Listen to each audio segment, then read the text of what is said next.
Hello，今日想同大家分享我哋平時係點樣整呢個酸種米曲奇啦。今日係呢一個嘅臘味味，係新年先有嘅味嚟嘅。你會見到我會慢慢咁樣切咗啲蔥花啦，然之後會再切臘腸。咁其實都幾硬下，我冇磨刀啦，咁所以就快鏡啦。咁然之後都係臘腸啦，你見到呢切得比較大粒啲嘅。然之後就係潤腸，慢慢切啦。鏡頭一轉就嚟到浸咗嘅蝦米，咁蝦米呢，我哋都保留返有少少大粒嘅感覺啦，唔需要切得太碎嘅。咁燒熱個 pan，然之後落油，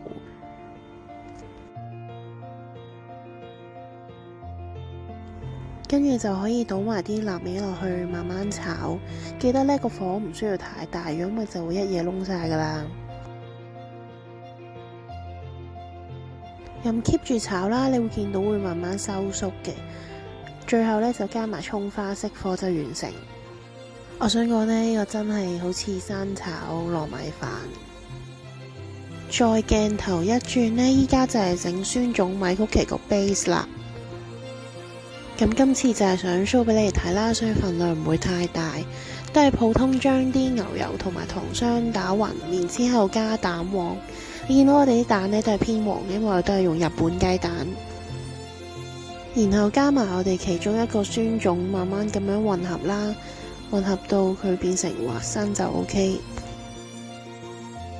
最後啦，就係倒埋啲日本米粉撈勻，咁就搞掂完。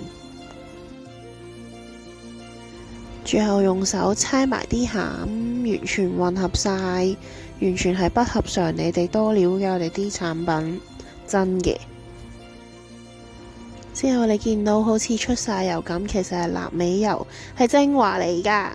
咁我哋都會就咁樣碌咗我哋想要嘅形狀先啦，然之後再擺 freezer 雪佢，再切嘅。其實睇返都覺得好治癒。切嗰一部分我哋冇影到啦，但係鏡頭一轉，我哋已經自己食緊啦，真係好正呢一個。如果你都中意我哋嘅 video，記得comment、like、share、subscribe。